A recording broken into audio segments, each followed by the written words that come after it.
15,942. This is the number of words an American speaks in a given day, according to a study done by the University of Arizona, Tucson. And this was a study that was done on college students, and you could say, oh, well, maybe there's a difference between these ages or demographics, so maybe 15,000 is high. Give me 10,000. Give me 7,000. Think about how many words a day you might be speaking each and every day, and draw a pie chart in your mind. Draw a pie chart of the types of words, the types of phrases that you're speaking each and every day. How many of these words, sentences are promises? And I'm not saying a phrase that's specifically stating, I promise. Remember the definition of a promise, a statement telling someone I will definitely do something or something will certainly happen in the future, Merriam-Webster Dictionary. This could be I will. It could be, oh, I'm gonna do that, I'll call you back, or I'm going to. Always, never, even a yes or a no can be a promise to somebody. And with all of these words going out there, the truth of the matter is that our brain just simply does not have the capacity to store all of that information, to remember all the things that we say. But fortunately, a calendar can. This is one of the greatest tools in making and keeping promises. This is one of the best ways to remember the things we need to when it comes to the words that we say when it relates to a promise. Now, when it comes to a calendar, I guess I have to give a personal example on why it's so meaningful to use this. And the following isn't going to be truly humanitarian, but I think it will be illustrative in at least one sense. You know, as the founder and CEO of Because I Said I Would, I travel a lot for speaking engagements. And you know, these can be rather large events, and some of them are depending basically on me being there. Like the event is to talk about the importance of a promise. And so can you imagine being the founder of Because I Said I Would, promising that you're gonna go to an event and not showing up? We just can't do that. And so with over like 130 events that I speak at a year, I have never been late to a single one. And that is because of the calendar. I would go so far as to say that a calendar is a better tool to help me keep my promises than even the promise card itself. So let's go through an example of how this helps me, the calendar, and some tips that can help you in keeping promises with this tool. Let's give the example of going to the airport, flying to a place for a speaking engagement. Again, not the most humanitarian of things, but I think this is something people can relate with and might be a good example for us to walk through. So most people, when they look at a trip that involves flight, they would look at their calendar and they'd probably see a couple of things. They would probably see the first flight there and then the second flight back, right? First flight there, second flight back. That simply isn't enough. And that's not what you're gonna see on my calendar. And that's because I think we need more detail. And what do I mean by that? I'm gonna go through what you would actually see on my calendar. It's gonna seem a little bit neurotic, but I'm gonna explain not only the methodology behind it, but really almost the philosophy. Why am I doing it to this detail in a way that almost seems a little bit crazy? So in my calendar, I'm not gonna just have those two flights. I'm gonna start with packing at home. I mean, that takes time. I'm gonna make sure that I account for the drive to the airport. That's gonna be in my calendar. Now, that's not gonna just be an estimate, because let's take, for example, you're driving in Los Angeles. The difference between driving at 3 a.m. on a Sunday and 4:30 p.m. on a Friday is gonna be basically the universe. There's gonna be so much difference in that, and you need to calculate the amount of time, so I do that. Then when I get there, do I need to check in a bag? If I don't, that's very different.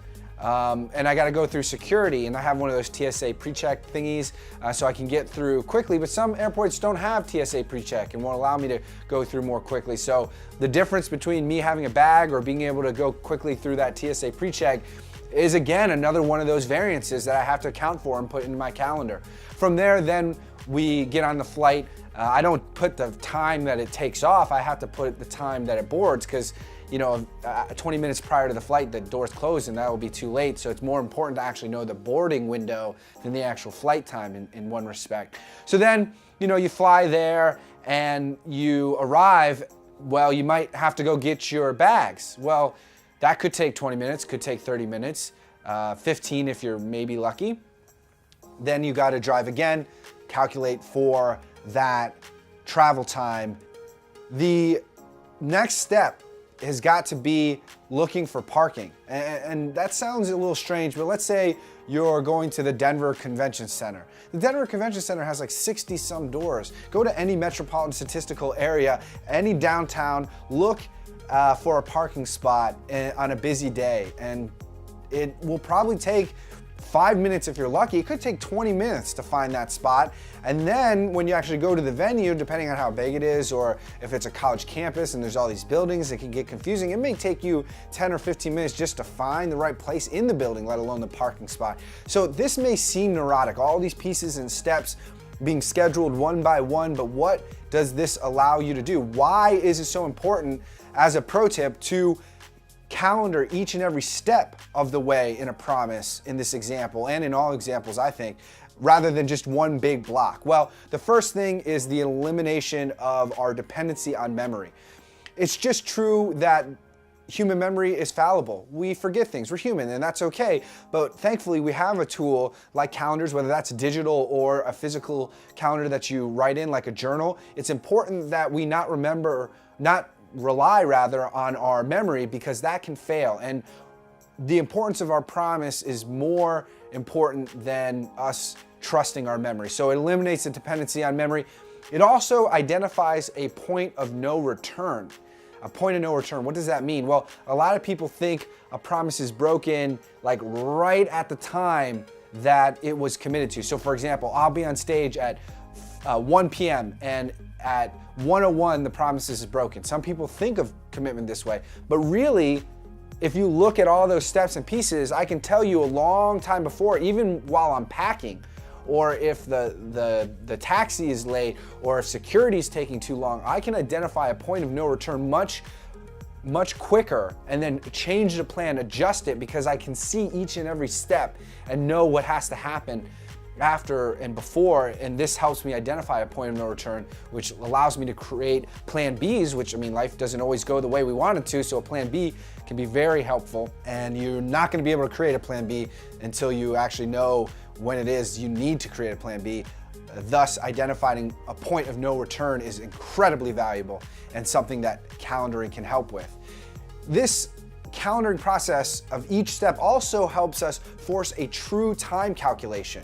Okay, what do I mean by that? You know, we're not really that great at estimating things like traffic and check-in and all these 9 or 12 pieces that had to come together in this example. It's hard to just, put that all together based on intuition. By calendaring each and every step, it forces us to do a calculation of time, which makes us more accurate, which makes us think more deeply, which helps us keep our promises. And then it also helps us discover calendaring, scheduling conflicts. Sometimes a promise is broken the second it's made. What do I mean by that? Well, if you have committed something at 4 p.m. on Tuesday, and then you go to another person 3 weeks later and say 4 p.m. on Tuesday, well, your point of no return is immediate. You have already broken the promise as soon as it was made. That's why before I make commitments that are time-based on a date and things of this nature, I just pull out my phone, take a look at it, and I know whether or not I can truly make that commitment. So unless you're really following a calendar deeply, unless it's a discipline, you can't do that, because then you pull out that calendar, you won't know if it's accurate or not, and that's why the discipline is important in this practice. And lastly, the benefit of calendaring each and every step, it helps us account for external factors. If I didn't think about security checkpoint or baggage claim, or if I didn't think about traffic, these things are beyond my control. I'm not in control of that. I can't do anything about it. So by actually taking each and every one of the steps, I'm forcing myself to account for these external factors that can affect my promise, and then at the same time start thinking of those plan Bs, those backups. Maybe I need to book a refundable backup flight just in case plane 1 doesn't take off, there's plane 2. And things like that aren't really top of mind until you look at each and every one of these steps in your calendar.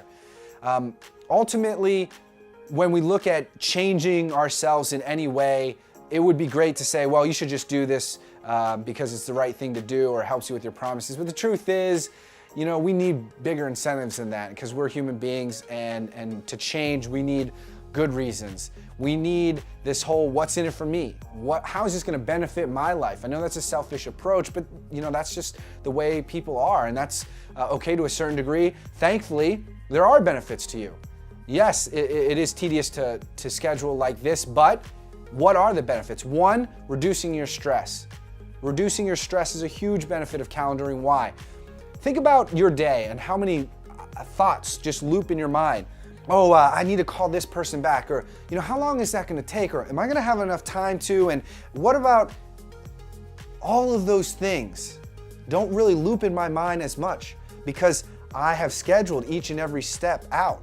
And even on days that are incredibly busy and I've got to go from one state to one time zone to a third and a fourth in the same week, that would be tremendously stressful if I didn't already take the time to think about all the external factors, how much time it's going to take. And once you do that calculation, once you schedule it out, all of a sudden, those thoughts don't loop in your mind. You've already taken care of them. And thus you reduce your stress, a huge benefit of calendaring each and every step. Another one is better relationships. This might seem soft, but we all have friends and family and people that we work with, people that we want to trust us. We have nonprofit organizations that we volunteer for, that we're helping, and any relationship in life is going to benefit from you being better with your word.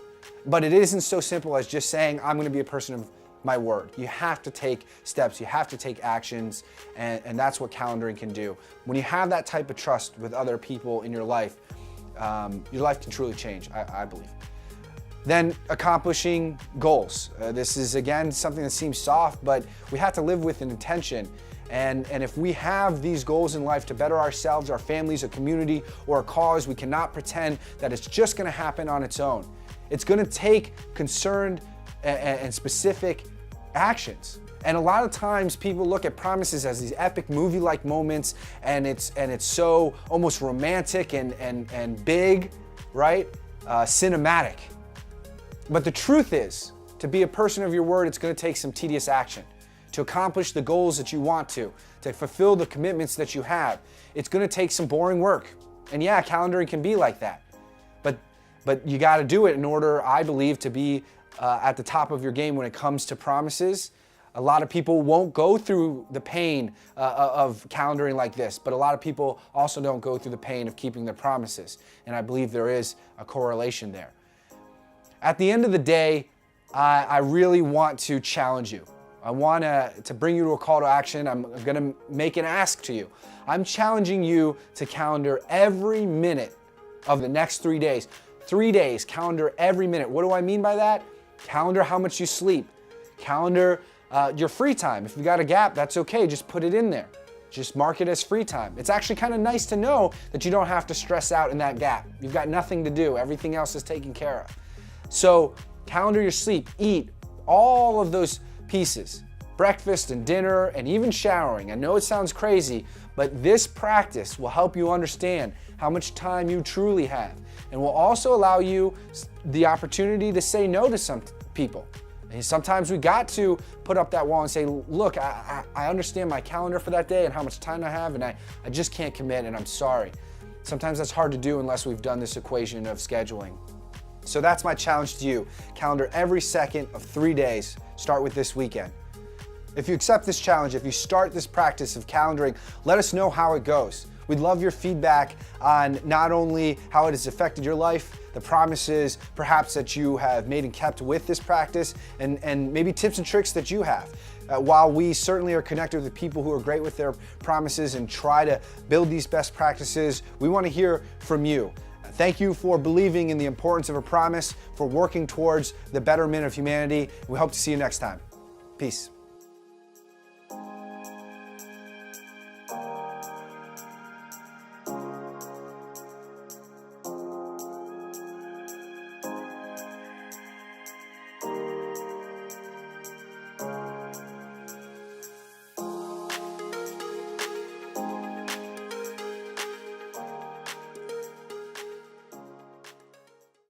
Remember all the things that we say. But fortunately, a calendar can. This is one of the greatest tools in making and keeping promises. This is one of the best ways to remember the things we need to when it comes to the words that we say when it relates to a promise. Now, when it comes to a calendar, I guess I have to give a personal example on why it's so meaningful to use this. And the following isn't going to be truly humanitarian, but I think it'll be illustrative in at least one sense. You know, as the founder and CEO of Because I Said I Would, I travel a lot for speaking engagements. And, you know, these can be rather large events, and some of them are depending basically on me being there. Like, the event is to talk about the importance of a promise. And so, can you imagine being the founder of Because I Said I Would, promising that you're going to go to an event and not showing up?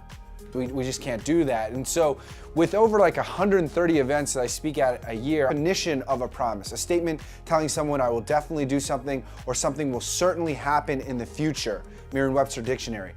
This could be I will. It could be, oh, I'm going to do that, I'll call you back, or I'm going to. Always, never, even a yes or a no can be a promise to somebody. And with all of these words going out there, the truth of the matter is that our brain just simply does not have the capacity to store all of that information, to remember.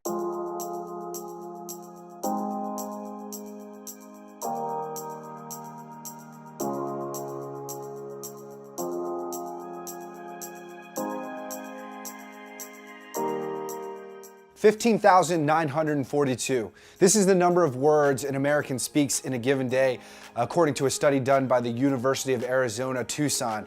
And this was a study that was done on college students, and you could say, oh, well, maybe there's a difference between these ages or demographics, so maybe 15,000 is high.